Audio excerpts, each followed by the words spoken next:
Good morning. I'm Steve Rosansky, President and CEO of the Newport Beach Chamber of Commerce, and I want to welcome you to our February edition of our Government Affairs Committee meeting here at the Newport Beach Chamber. We're still on Zoom. I do hope to eventually migrate this back to an in-person meeting. I'm just looking for a good location to have it on a monthly basis. So if anybody out there knows of one, please send it my way. We have a great speaker this morning with us, talk about a new program for the residents in Newport Beach, and Alberto is going to introduce our speaker. I would remind you or recommend to you that if you have any questions, please put them in the Q&A box. Our speaker is going to make his presentation, and then we'll have, he's agreed to stick around for a while and answer any questions that you might have regarding it. And then after Tony's done, we'll have some updates from our local elected representatives from the Assembly and the State Senate, the Board of Supervisors, as well as our congressional representatives. Hopefully they all signed on this morning. So without any further ado, I will turn it over to my co-host Alberto and let him introduce our speaker. Well, good morning, Newport Beach. Thank you, Anthony, for joining us. My great pleasure. We've got a great group of folks I see online, even including my counterpart over at UCI Health, Chris Leo, who does a lot of work with Be Well and the community.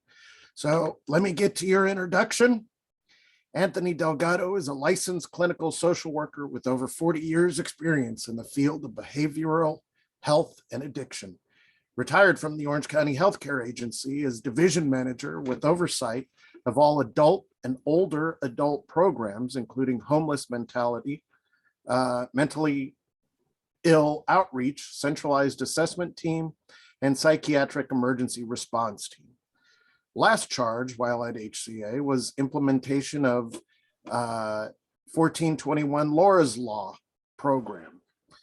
He moved to Telcare Corporation in 2015, where he traveled throughout California, opening various program types, including mobile outreach programs, crisis residentials, outpatient programs, etc. He was recruited to come to Be Well to head up mobile services based on his many years of experience implementing and running similar program types and his deep knowledge of the population and needs of Orange County residents. Anthony, welcome. We're looking forward to your presentation. Thank you, Mr. Sandoval. Greatly appreciate the opportunity. And I'll go ahead and pull up the PowerPoint.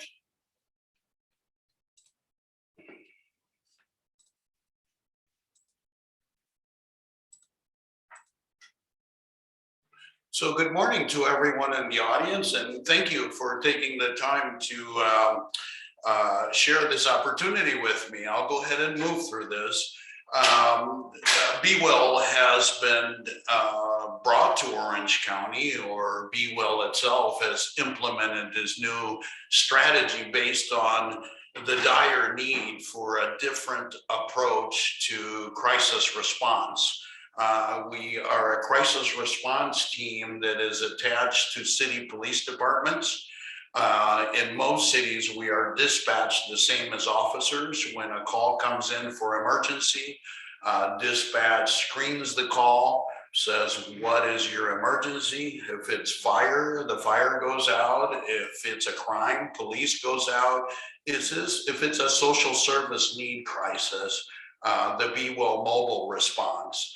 Not to say that at times we don't respond in tandem. Sometimes the officers are first on scene and realize that it's not a criminal offense, or that the person in question could benefit more from some services that Be Well could offer, or some linkages and support to sort of stop the revolving door and ongoing calls for service to the system. So with that, I'll move on. This is a typical scene that you might see, and it's one of the ladies in our team helping a young man get on the van, and he's probably being transported to some residential facility, substance abuse facility, crisis mental health, or sometimes linkages to ongoing care through the healthcare agency in County of Orange. This is just a little broader look at what Be Well is. BWIL has the mission of creating a world-class behavioral health system.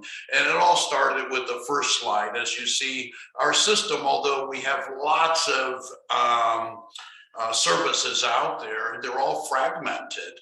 And trying to figure out where you get in and where your program is and where your needs are better served becomes somewhat difficult. So BWIL OC has taken on this mission. As you see the blueprint. The blueprint is to bring everyone together to create a more unified ecosystem. And that has happened through our campuses, also through a larger array collaborative of all of the providers throughout Orange County. Another thing that was greatly missing was crisis response. So this started out by having breakout sessions throughout the county of Orange, constituents from every city, businesses, providers, all got together and looked at what were the most crucial issues impacting our system, our healthcare system in Orange County. And one of them, as you can see up here, was navigation. How do we navigate this system? That has been an answer still being collaborated on with the county and trying to develop that system.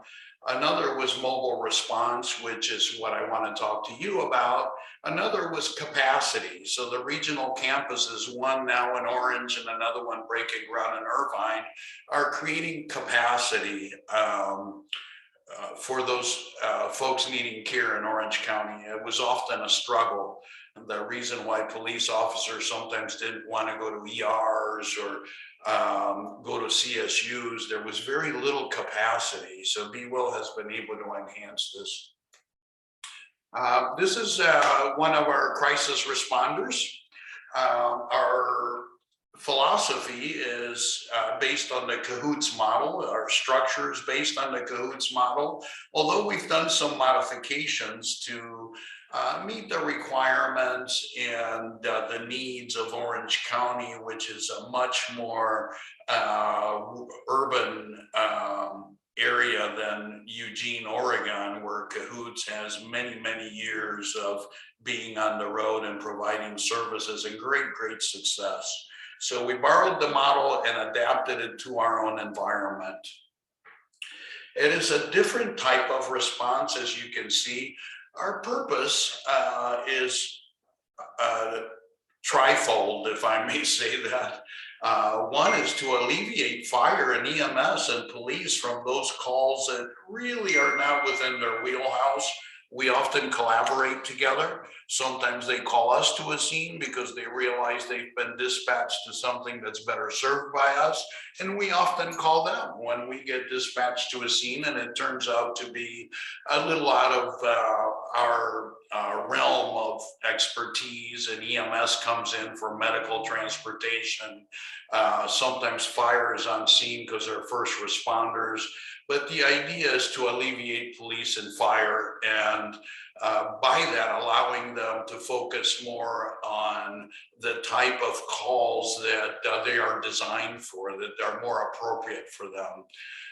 It optimizes the time and energy of first responders. Certainly you want to have the right response at the right time by the right folks that are skilled enough to provide that service. So it also increases this fourth arm to the first responder system. As I mentioned, there's police, fire, and EMS, and now there's also this fourth arm, which is the HOPE team that can respond to sort of social service type issues and crisis in the community. This is again another typical scene within what we do in the HOPE team. The team is comprised of two individuals, two crisis workers.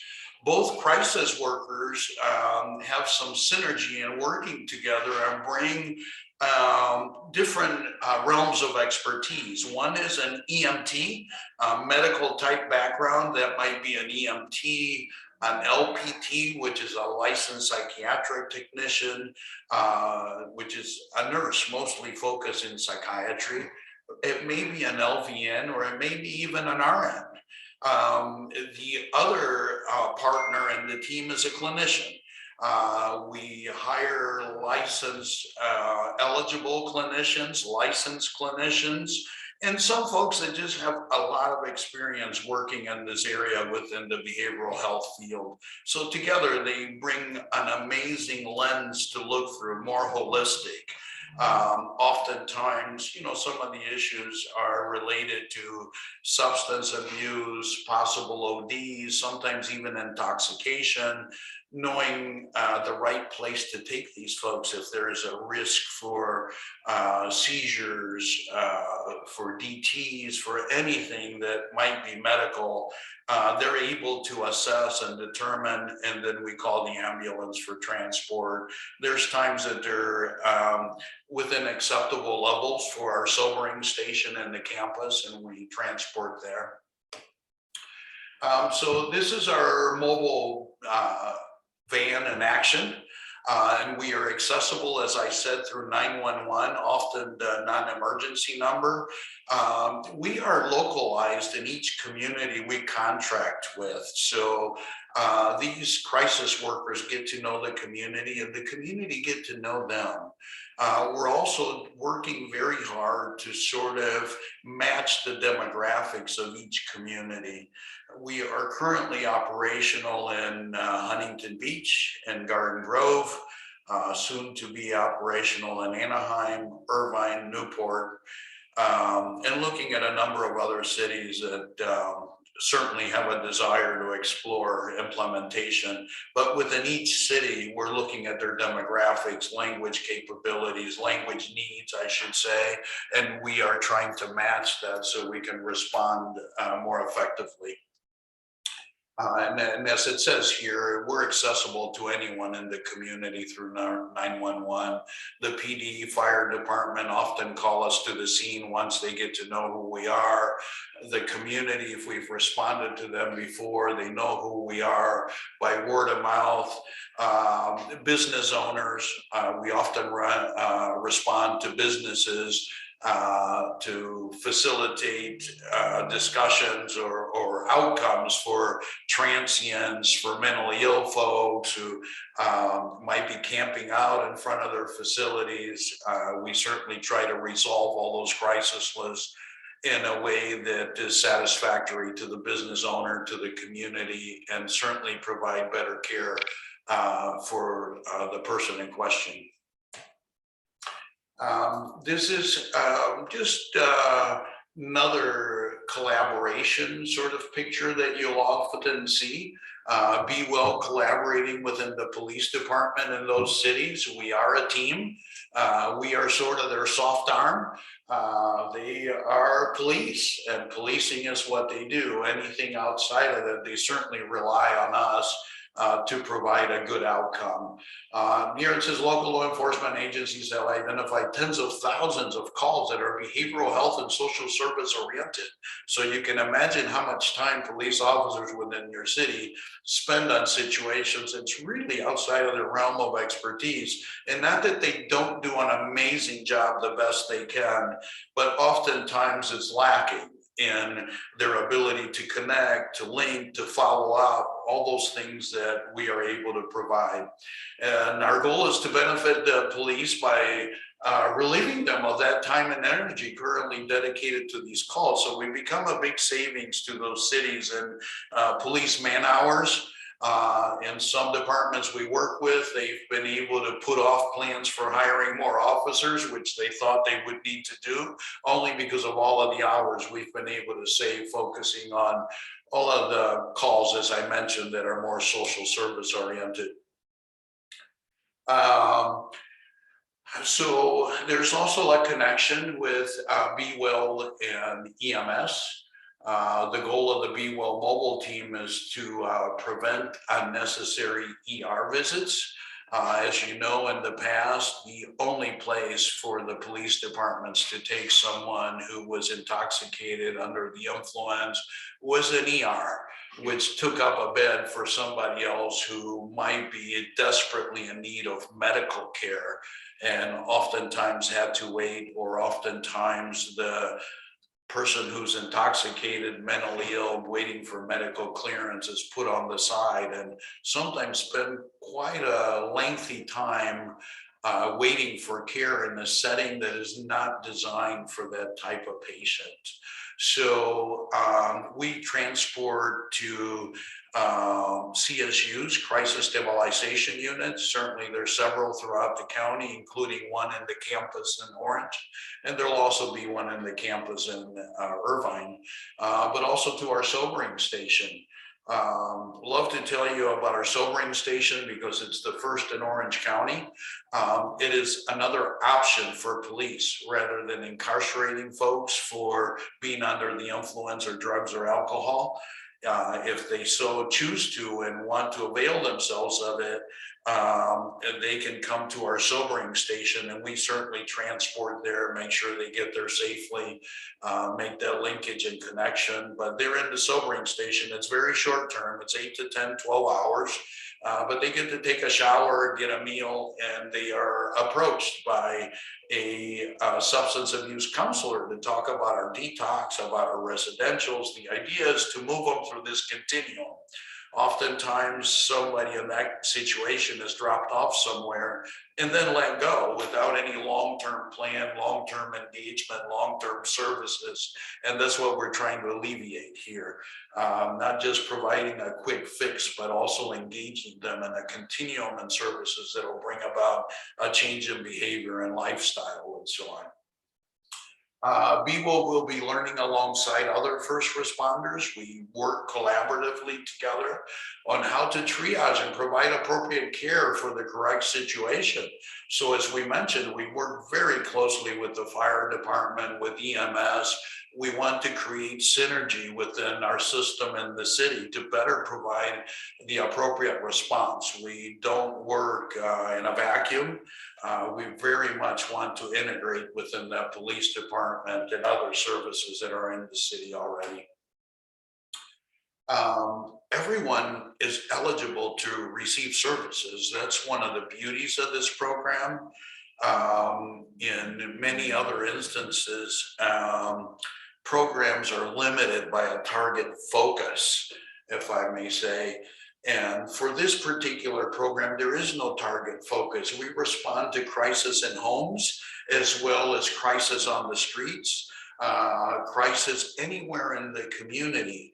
Whether you're insured or uninsured, we respond to that crisis. So we respond to folks who have never been able to get someone to their home. Imagine that you're a constituent in Newport Beach and have excellent insurance, but you have a crisis in your home. There's only the police to call. If you call other services, they're going to ask you to call your insurance company. Your insurance company is not coming out to the home. So we become that bridge. There's many times that we've helped folks alleviate a potential escalating crisis in the home just by being able to give them some guidance, some support, some linkages. And we continue to follow up with that person to make sure they stay stable in that community and are less of a return caller to 911, less of a problem to the community. So here is a very common call, which are welfare calls. Oftentimes people call about transients, about folks behaving erratically out in the community, maybe somebody sleeping somewhere that might appear to be in dire need. So we respond to those calls, and imagine police responding to these calls. It's what should I say, an overkill for them. It's not what they're trained to do. So we respond to all these calls, people sleeping in a car, oftentimes not returning phone calls. We do crisis checks, welfare checks to homes. Vague suicidal statements sometimes. Families call us worried.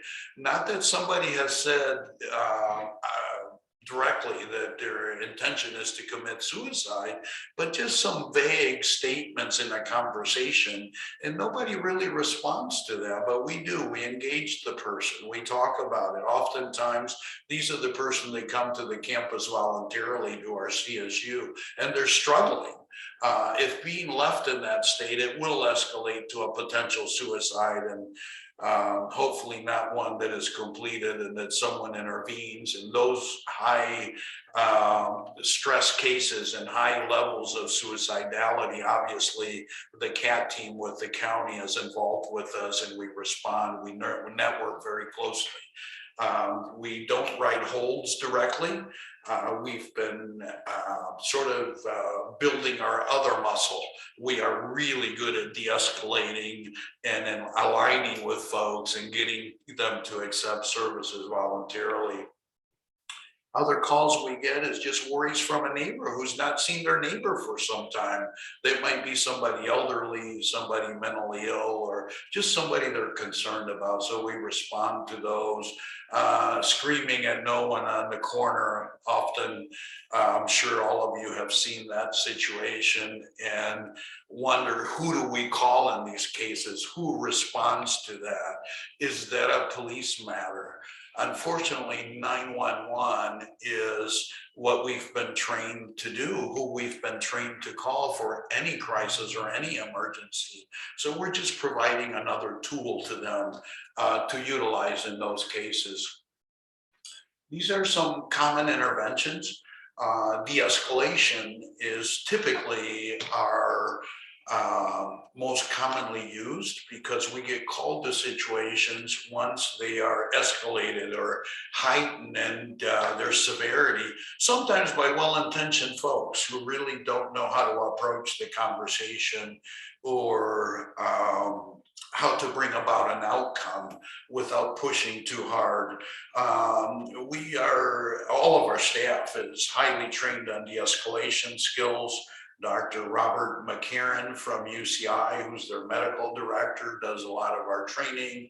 We are currently contracting with a national organization that certifies crisis de-escalation training. It's a national certification program.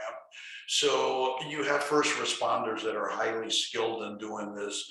Conflict mediation, sometimes it's not really a police matter. It is either a conflict between family, a mom and dad, a child and the parents.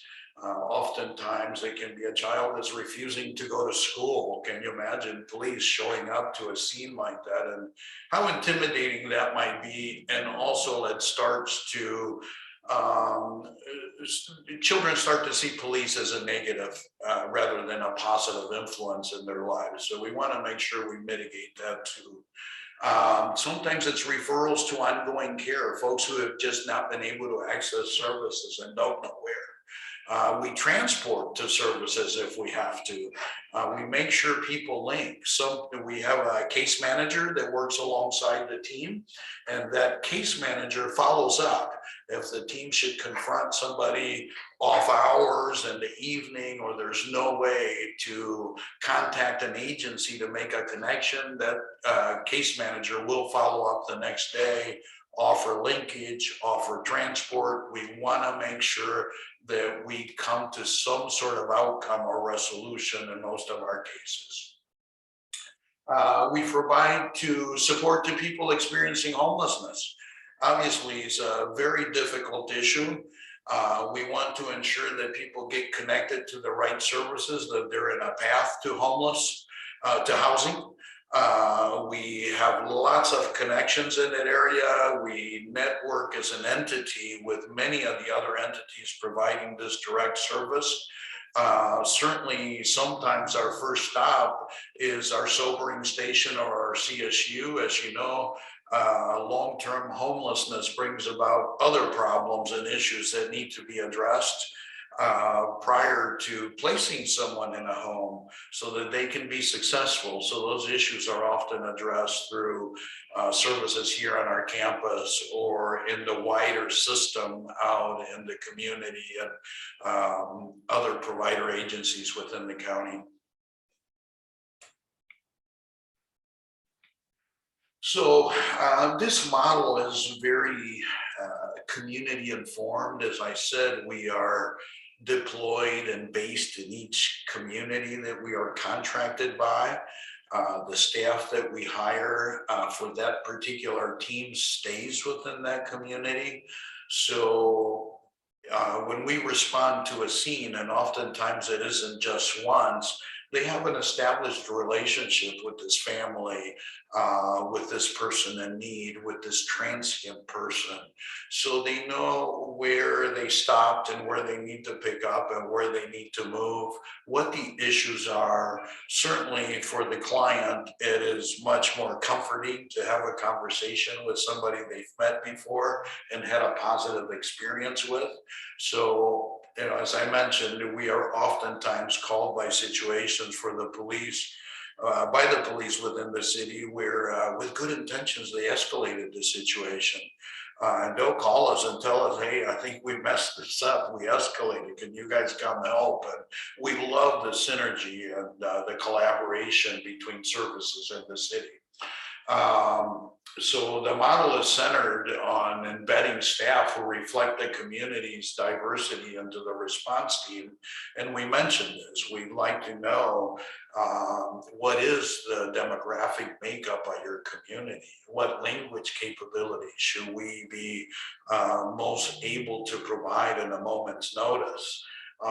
So that's been one of the positive things of this team and one of the things that sets it apart from others.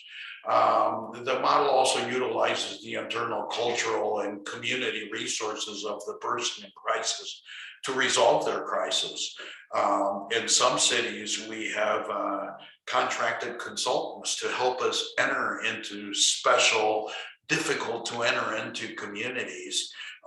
We've been very successful in making inroads in Garden Grove and the Vietnamese community that at many levels, much like the Latino community, is somewhat resistive to services, to strangers, to questions.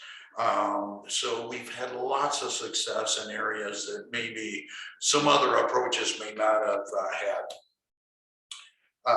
That is the end of my presentation, and certainly open to questions. I would love to answer any questions that the audience might have. Well, thank you for that informative discussion, Tony. Maybe you can have your assistant there take the PowerPoint down so we can get a good look at you. Well, I appreciate that. I'm going to actually have to do this myself. So oh no, she abandoned you? she left me. Well, even if you can't, we can still move forward with the questions. So we do have a couple in the Q&A box from someone by the name of AO. And so, you know, I was there for part of the presentation at the city council the other day when they talked about this, and I think you were there, but someone else gave the main presentation. In any event, so the city's paying for these services. They're not free, or they're not provided by the county. The city's actually contracting with you. And my understanding from the meeting was that it's like $1 million contract. Is that right? Yes, and it depends from city to city. It depends on the amount of hours that you would like the team in the city. Some are running 24 hours, some 12, some 18, so it varies. Some cities want 2 vehicles so that they sort of overlap. In Huntington Beach, we're overlapping at their busiest time because they found that the team was already on a call and they were still getting calls. So from 3 to 6, there's 2 vans in the city. So all of that is part of the decision-making or budgeting for the program. Okay, so basically the cost to a city is on a sliding scale. Yes. Depending on services, hours, I imagine the number of residents, or things like that. Okay, well, that pretty much answers A&O's first question. And then he's asking, do you provide, or she, do you provide a review of services for the month, semi-annual, annually to the city council? So how do you report back to the city So there is a dashboard that has been created, and that dashboard has been created with the support of all of the police teams. Obviously, we have a collaborative working group, and every team that comes into our service, we have monthly meetings where, could you bring me up, where we discuss outcomes, we discuss areas of improvement, any issues that have come up that we can learn for.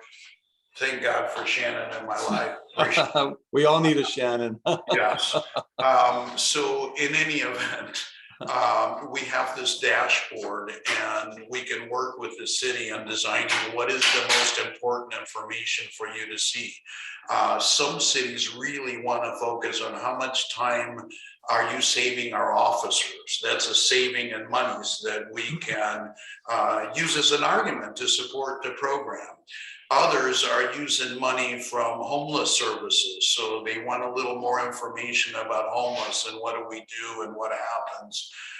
Some are using COVID funding, so the focus varies, but we have a dashboard that we provide monthly to you.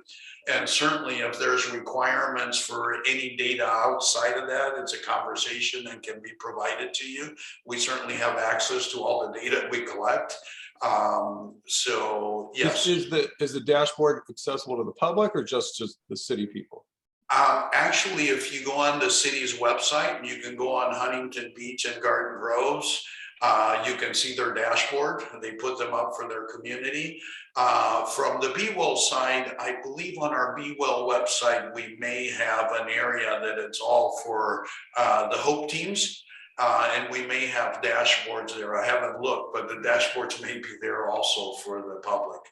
Okay, so you don't know whether Newport's going to have that up on the city website? Well, they certainly will. They certainly will. Every city wants it. It's very important to the cities that the public's aware of, our outcomes so far and what we're doing. And it does become part of our conversation ongoing about enhancing those outcomes or what interventions can we make or changes make.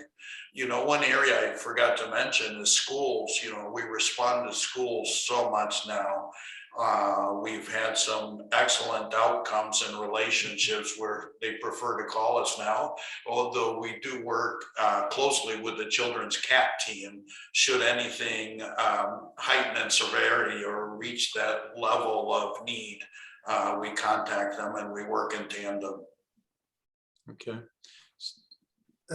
Tony, there are several questions, but I'm going to take the prerogative of the chair and ask another question in terms of, so UCI Health is one of the biggest mental health care providers in the county. We contract with the county. Where is the county in all this? I hear individual cities, but where's the county? Yeah. So, as you know, the county has its own responsibility for the broader sort of response with the Sheriff's Department, CIT. We are ongoing working to see where do we intersect? Where are the areas where we come in contact with each other and have synergy and support each other? Obviously, the county can't be in every city. It can't be there on an ongoing basis. The staffing, the focus is just so broad, but we do avail themselves of them and them of us in those instances where we need to work together. We do have weekly meetings with the county with behavioral health just to talk through some issues of involuntary hospitalizations. How can we manage that better? Ambulances sometimes are taking a long time. How do we partner together and create a way that we could transport even involuntarily, because we only transport voluntarily at the moment. So there are ongoing conversations about how do we make this better together. As I mentioned, Be Well's mission is to create this world-class system, not for Be Well, but for the County of Orange. So obviously every player within the county is needed to collaborate, work together in that. So we are connected in that way. We work very closely together. the team that's in orientation is actually just going to meet with their county outreach team. Where's that synergy and how we can better utilize you? How can you utilize us when it's a situation right within the city and we are quicker to respond? So yes, we do have ongoing conversations. Great, thank you. You're welcome, sir. So we have another question here from Lynn Hackman. Lynn's asking, with demand for your services coupled with the shortage of well-trained employees in the mental health and medical fields, are you having difficulty staffing? Yes, we are. As our success with our first couple cities brought about a demand from almost every city wanting a team. I get calls from chiefs of police and my heart goes out to them and they tell me, Tony, my guys are getting killed out here. You know, they're bleeding, which I don't mean that in a real sense, but just the amount of calls that they have to respond to that are outside of their wheelhouse and can't focus on policing is creating this demand. And we want to make sure that we staff these teams with the best qualified folks possible. We've worked very hard to create our orientation and our training that we hope to package at some point and maybe create our own certification with the support of Dr. McCarron and UCI's training team. But yes, it's difficult. We are right now raising the bar, looking for license eligible and licensed clinicians, mostly because we've seen an enhanced need. The CAHOOTS model, as it was originally brought here, is operating in a very rural area. Their EMTs are able to do a lot more of the medical sort of approaches and interventions because it's so rural. Also, for the behavioral health part, they're just hiring folks that have an engagement sort of capability, that have that natural sort of inclination and ability to engage with folks. We need a little more. So we are looking for the academic background, for experience working with children, with families. We have folks that are experienced with autism and the spectrum. You know, we're looking for expertise everywhere. And we All have right, so basically you're having the same struggles as everybody else is these days, Yes, finding yes. qualified employees. we've probably added to the problem. AO also had a follow-up to that question, I guess. Are your people all employees of Be Well, or they're contracted agents, or what's your business No, model? there are employees of Be Well and we contract to the city. Okay, great. Jim Dale, who is an executive out of Pomona Valley Hospital, and a friend of mine, is asking, do you have any plans or the plans to expand Be Well to other counties like LA County? You know, Be Well is kind of Orange County centric. It was created here and it came about because of the county and the healthcare agency and private hospitals were having these issues that were impacting all of them, but there was no solution or no taking of responsibility for the problem. So they decided, let's get together and make it all our problem. You know, the impacting the ERs, the no place for people to go other than jail, you know, the quick response to issues in the community. So although I'm presenting tomorrow to West Hollywood, they want to know about the model. We wouldn't go there, but we certainly support anyone and wanting to implement and wanting to know more and how to do it. Certainly. All right, so if Jim wanted to reach out to you or Be Well to see about maybe bringing that model or how you Please establish the model here. contact me. I would love to support them in any way we can. We can put them in contact with police departments, with dispatch, where they hear, you know, that side of it, how it's created. Certainly with city folks who put together the funding, oftentimes they want to know, how do we pay for it? And that's outside of my wheelhouse, but I can certainly connect them with all those areas. More nuts and bolts and, you know, where the rubber meets the road and onto the services.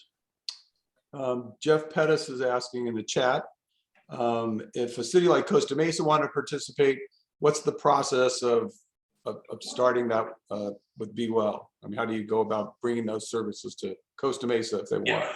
Just contacting us, and we'll certainly ask for some information, the number of calls, types of calls, so we can see what their need is and we can make a proposal based on that need.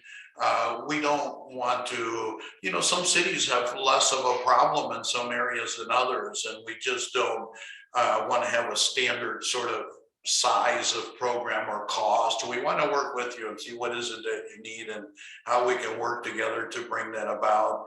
I love that question because I have a great friend that's the head of security for communities, Coastal Community College. And he's always calling me, Tony, how can you help me? I have homeless out here.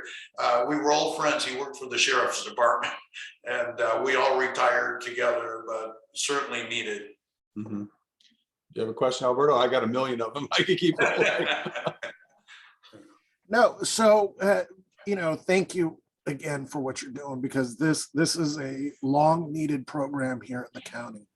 And the problem obviously isn't going away. How closely are you working with the hospitals? Yeah, interesting question. In the cities that we're in, oftentimes it is required that the police take certain individuals to an ER for medical clearance, for various things. But once cleared, the hospital has no way of getting them to where they need to go. They often walk out the door only to become an ongoing problem. We work within those communities. Garden Grove, for example, we're meeting with Garden Grove Hospital on Monday, but they call us quite often to say, hey, I have somebody in my ER. We've done everything we can. He's ready to be released, but he could certainly go to your sobering station and get some recovery services. Can you do that? We will go there, pick him up, make sure we transport, they get there safely, and engage in those services. Same thing with many folks who just want to go voluntarily somewhere. We don't transport involuntary, and obviously we can't transport to hospitals because of some agreement with EMS and ambulances. But more and more they are utilizing us in some other ways. So before you go, I want to drill down a little bit on actually the service that's going to be provided in Newport Beach. So my understanding is you're available 12 hours a day, or you're contracted. And what are those hours that you'll be working? The exact hours have not been solidified yet. The team is operational. It is out there today, and they're going to some of the hot spots, meeting some individuals in the community that are long-standing and need, because we do try to develop sort of a plan that people have been struggling with a particular person. So they're out there now, and I hope by the end of this week, we know the operational hours, and that might be based on your heaviest hours of need.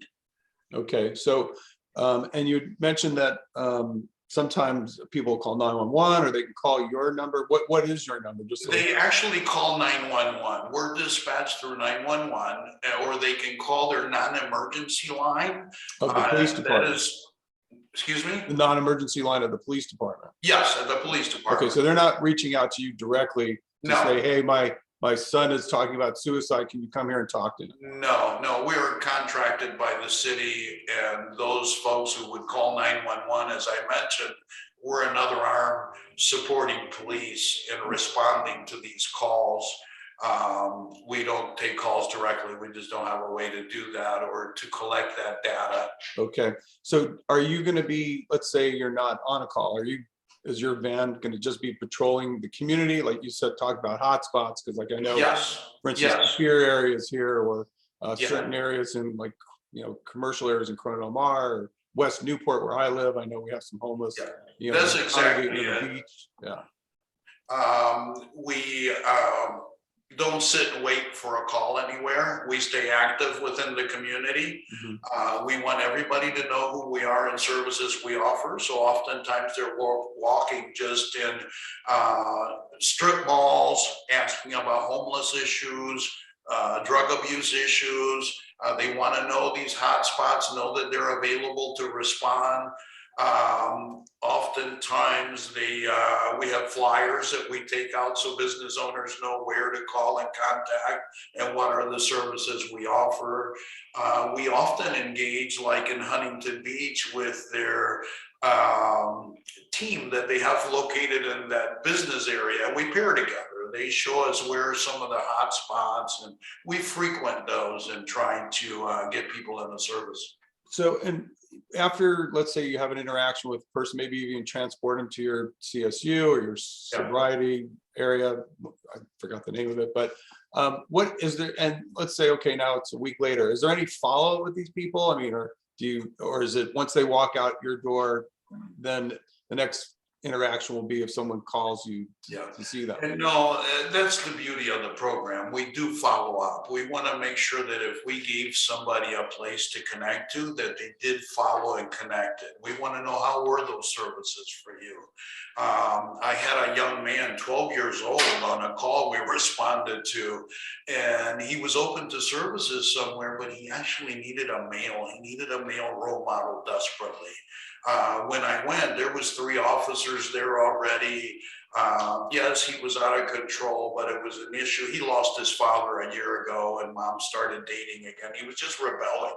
So we were like the appropriate folks to respond. We followed up with his provider, and although they couldn't share information with us, we certainly shared with them about our being called to the scene, what our impressions were. And although they shared nothing else, we found out through the young man that yes, he was given a male to work with and he was much happier. So hopefully that alleviated that call. And we did even stop to befriend him and develop a relationship a few times. What type of safety training do your people get? Because I imagine, maybe they're going to go out, there's a husband and wife arguing, or and those marital disputes frequently are don't get turned violent, but they can, or if someone has a gun or threatening somebody, how do you, or maybe they're dealing with a homeless person who is erratic, how do they, do they receive special training for that? Yes, I certainly do appreciate the question, because you're right. That's something we impress upon our staff, that they are our most valuable resource. We don't want anyone in danger or to escalate a situation where there's danger. So we're trained to assess from the time we're going up, and keep in mind that these calls have already been vetted by dispatch. That's why they go through the police. They want to know there's no weapons there, there's no risk. It's not to say that sometimes when we go, the situation has escalated a little bit.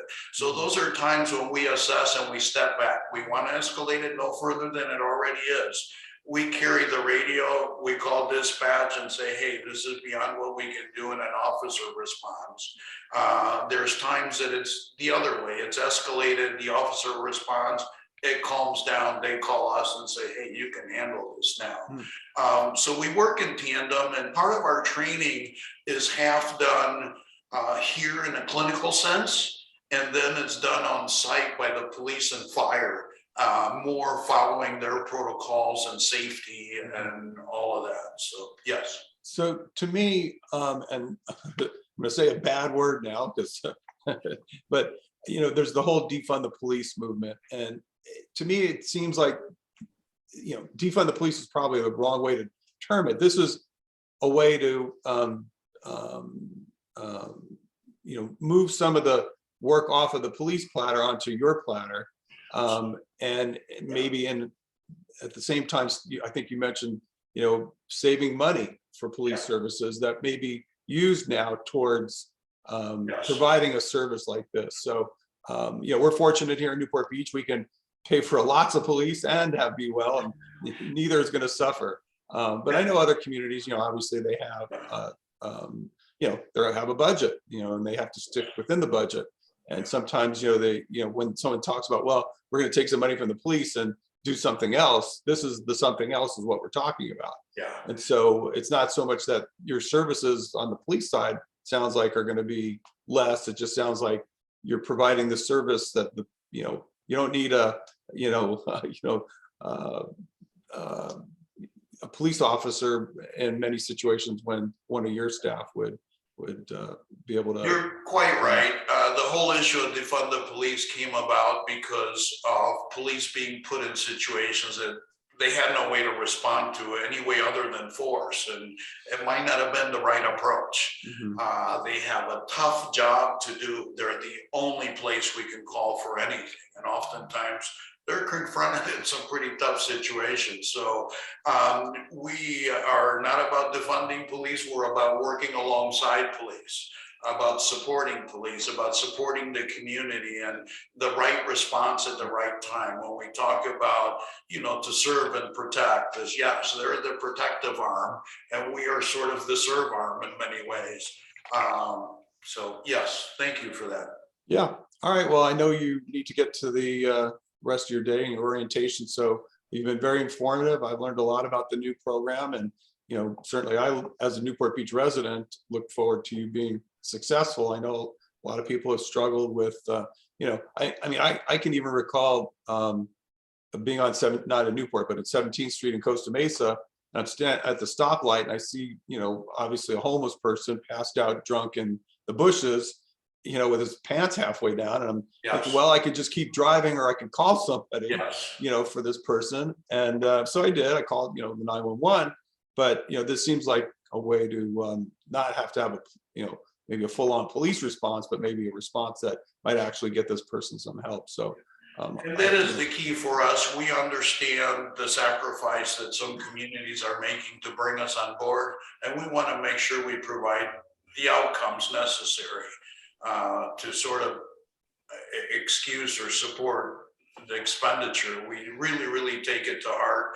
There's also political figures that are putting their jobs on the line by voting for this. We are totally aware. It's something we talk about constantly.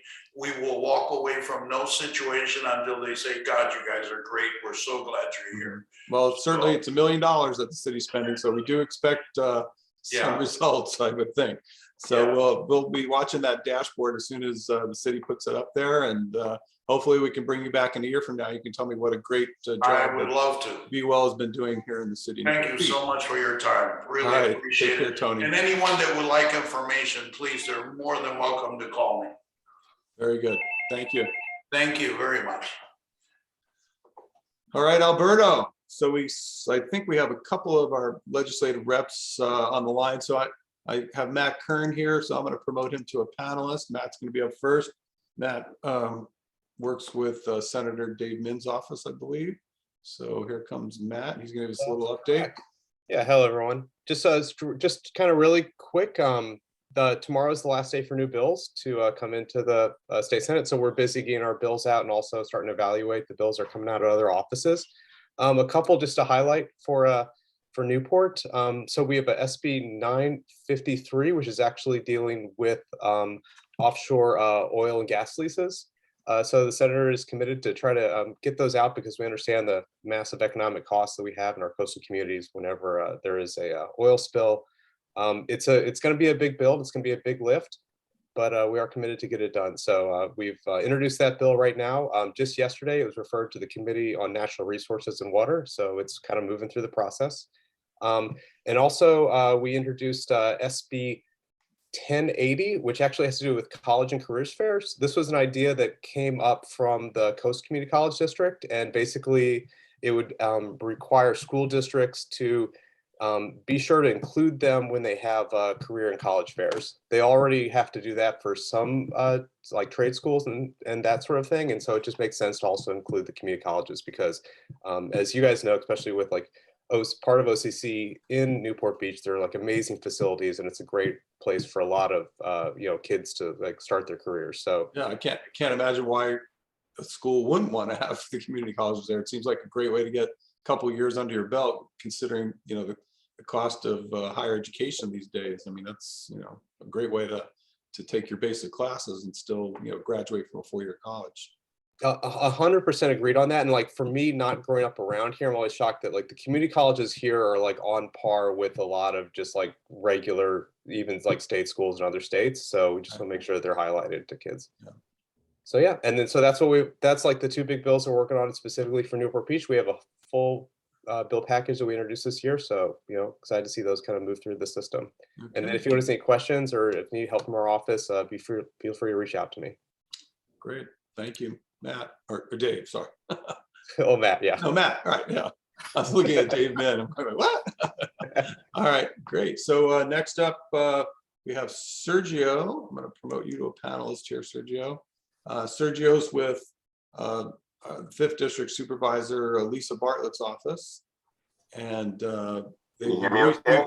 we've been recently reassigned into the 5th District here in Newport Beach from the 2nd District. So that's why we have Sergio with us today. Can you hear me okay, Steve? Yeah.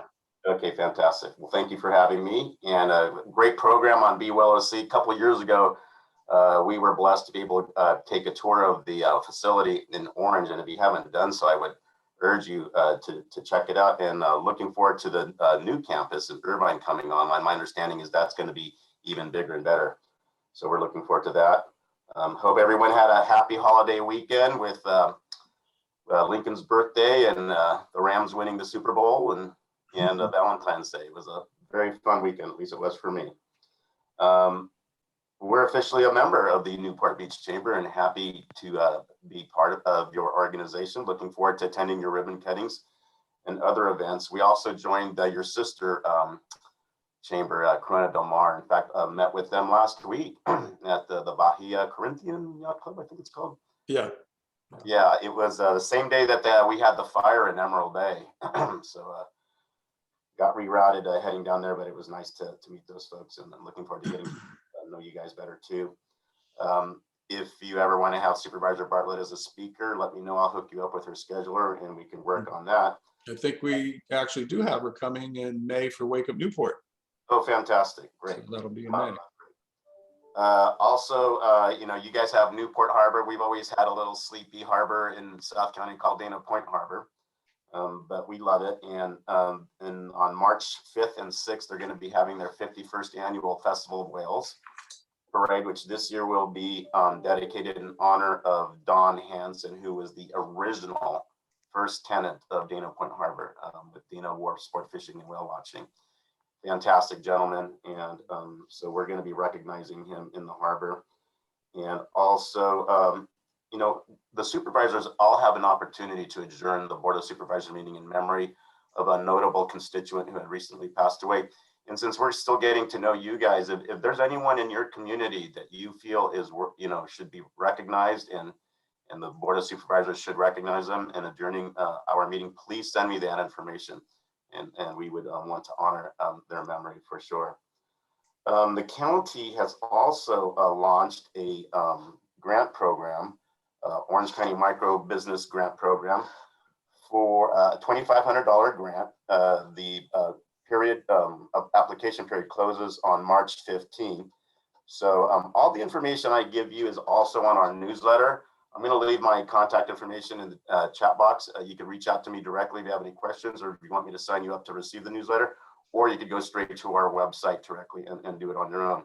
But this grant program, there are some eligibility requirements. You need to have fewer than 5 full-time equivalent employees and fewer than 5 full-time equivalent employees in 2019 and 2020 taxable years. You need to have been in operation prior to December 31, 2019. And you must currently be active and operating or have a clear plan to reopen when the state permits reopening of the particular business. For more information, you could go to oconestop.com and you can get more information and actually apply through that portal. Again, I'm going to leave my contact information in the chat.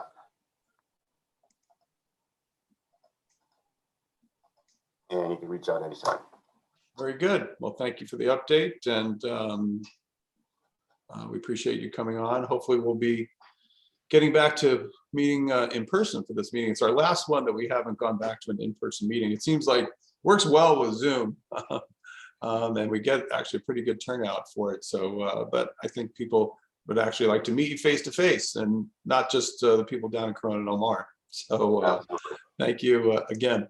So I think that's our program. I don't see anybody else, any of the other alleged reps in the room here. So I'll just conclude with a few upcoming events we have next week. There's a luncheon with our speaker Julie Lawton and at our Inspire Women in Business group. That's going to be a great program. She's got a great story to tell about how she has succeeded as a building contractor in the custom home industry.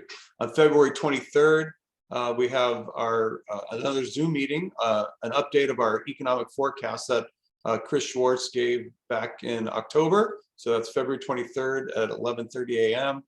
Our next Wake Up Newport meeting will be with Kevin Muldoon, our mayor, and he's going to be talking about his goals and aspirations for the city for the year that he'll be mayor this year. And then at the end of the month,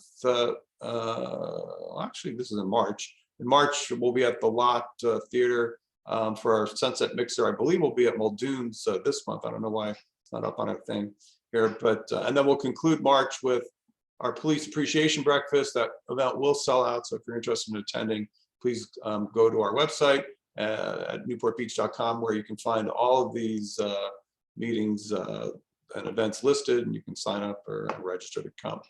So looks like we're finishing right on time today, Alberto. Great job, Steve. Job well done for both of us. So I look forward to seeing you folks next month. I don't have a speaker yet, but I'm sure it's going to be a good one. And we'll leave it there. Have a great rest of your week and coming weekend. Take care. Take care.